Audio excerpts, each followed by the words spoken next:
What we're doing is going into schools and educating K through 5th graders, mostly 4th and 5th graders, as to how watersheds function and what their importance is in the ecosystem. We're here to talk about water today. We've got one demonstration where we take a pool and wad up paper, put the paper in the bottom of the pool, creating topography. Well, what we're going to do with this is we're going to kind of create a little watershed model here.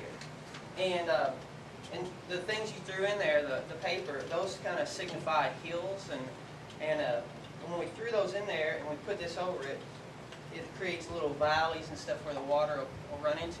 And then there will be water poured on the tarp, flowing over the landscape, and we're also putting Kool-Aid and food coloring and a couple like oils, just to give the kids a good idea of how the water flows through a system and into lakes, rivers, and streams, and how pollution follows that water downstream into other large bodies of water. What we've got here are some things that Kool-Aid and cocoa and oil and things like that.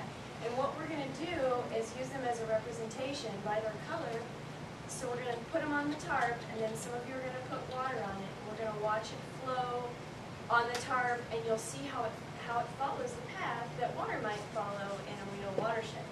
And we're going to, like, maybe pink could be agricultural waste or something. And Lisa's got yellow.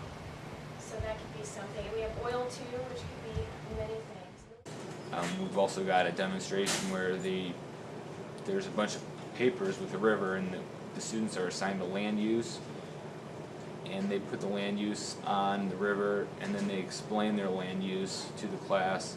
So you can do whatever you want to with this project. And you're welcome to use the river because it's there. It's a resource.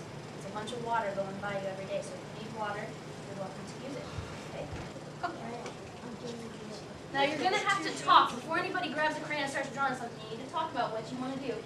So you have 3 minutes. All right. How about group number 1? Will you tell us what you decided to develop?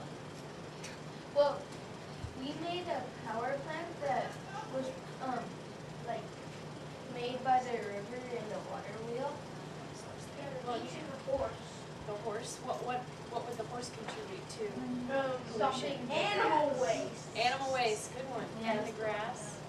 And they get a certain either a penny or a nickel put on it, depending if it's point source, non-point source, and how much pollution their land use is putting into that river.